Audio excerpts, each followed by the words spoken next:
Look, I got you this new shirt today. It's so cute, Frankie's mom says. Mom, I don't want to look cute. I want to look cool, Frankie says. Frankie Iron is a kid with poofy hair, and he only wears clothes that he thinks looks cool. He has very specific tastes, and every time he gets dressed, he always tries to look perfect.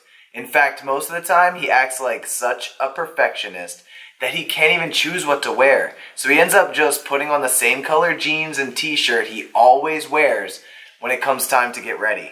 He never wants to draw attention to himself and always tries to fit in and look normal. Especially today. It's Saturday, a day he's been looking forward to for weeks. His friends and him are going to Planet Ice to go skating, and the girl he likes, Destiny, will be there too. Dude, Mom, I am not wearing this thing. It looks like waffles that got run over by a lawnmower, Frankie shouts out. Frankie, go try that shirt on right now, dude, Mom says. Ugh, Frankie snorts back. Frankie tests his mom by saying no, but she's tough, and she always wins. He grabs the shirt off the table and walks into his bathroom to try on his shirt. The phone rings as soon as Frankie locks the bathroom door. Frankie hears his mom's conversation on the phone. She says, "Hello? Oh, hi, Mandy. Yeah, Frankie's here, but he just went into the bathroom. You want to hold on until he comes out?" "No? Okay, what is it? I'll tell him." "Oh, Destiny's with you and she's coming to the ice rink tonight? She wants Frankie to come." "Oh yeah, I'll tell him. Tell your parents I said hello." "Okay, bye." Mom finishes her conversation and then hangs up the phone. "Frankie!" Mom yells from the kitchen. "I heard the whole thing," Frankie shouts back. "Okay," Mom says. "Destiny, huh? Ooh." "Mom!" Frankie shouts back. Frankie gets embarrassed really easy, and it happens all the time. Not just weird things that happen to him, but about a lot of different things, like talking to new people, clothes, or even getting dropped off at school and his friends hearing him tell his mom, "I love you." But this shirt his mom got him crossed the line. It's way too embarrassing. Aside from that, Frankie still puts on the shirt because with every argument, his mom always wins. "Okay, Mom, I put it on." Frankie comes out of the bathroom and stands in the hallway with his hands on his hips. "See? Oh, Frankie, you look so cute, like when I used to pick out all your clothes when you were little. I love it," Mom says.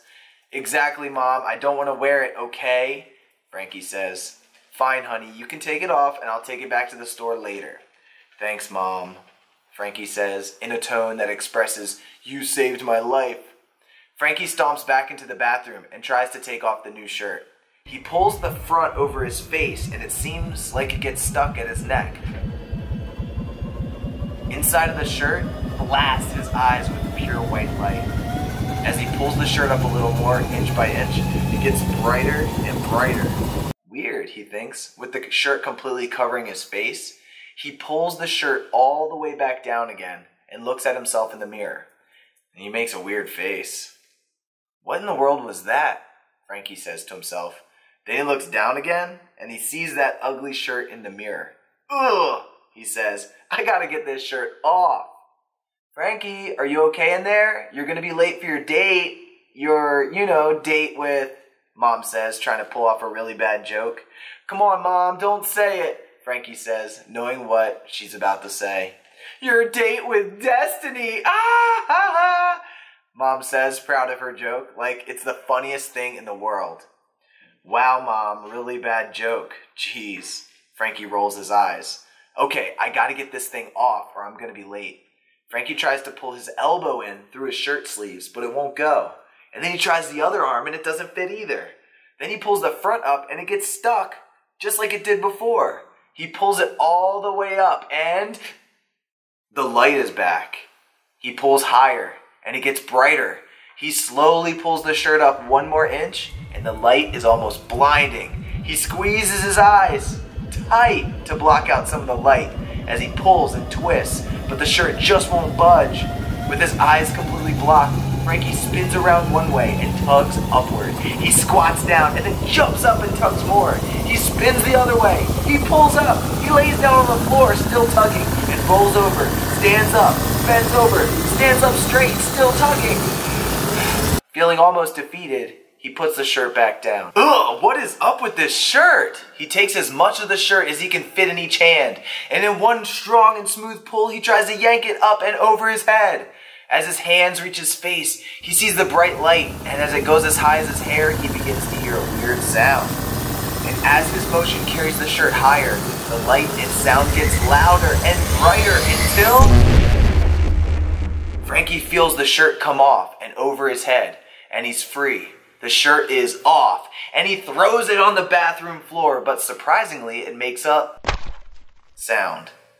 Frankie notices the weird sound and tries to look down, but he's temporarily blind from the bright light.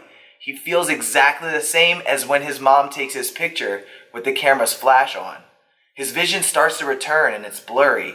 All he can see is colors and dots, and when he rubs his eyes, he's finally able to see. He opens his eyes, looks down, and sees that his new shirt is laying on the ground in a puddle of mud, and his feet are stuck in the mud too.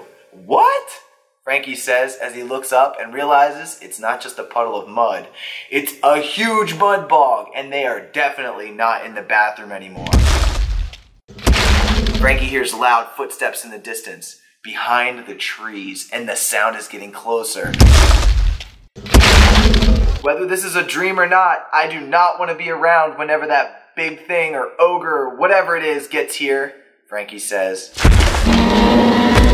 The trees in front of Frankie rustle, and between two of them, a huge head pokes out. A frightening creature comes out of the brush. It stands 30 feet tall, has spiked and scaly skin and colored dark green and red. Its fangs and claws were 2 feet long, and it was vibrating with anger and stomping its feet with rage. Frankie was frozen with fear. If you want to hear what happens next to Frankie, you'll have to learn segment 1 of the Superdojo martial arts form. It's only a few moves, but I believe in you. Once you've got it, make a video of you doing it and submit it in the comments section of this video, or send it to me in an email, and I'll give you the link to Frankie's Story Chapter 2. See you guys soon.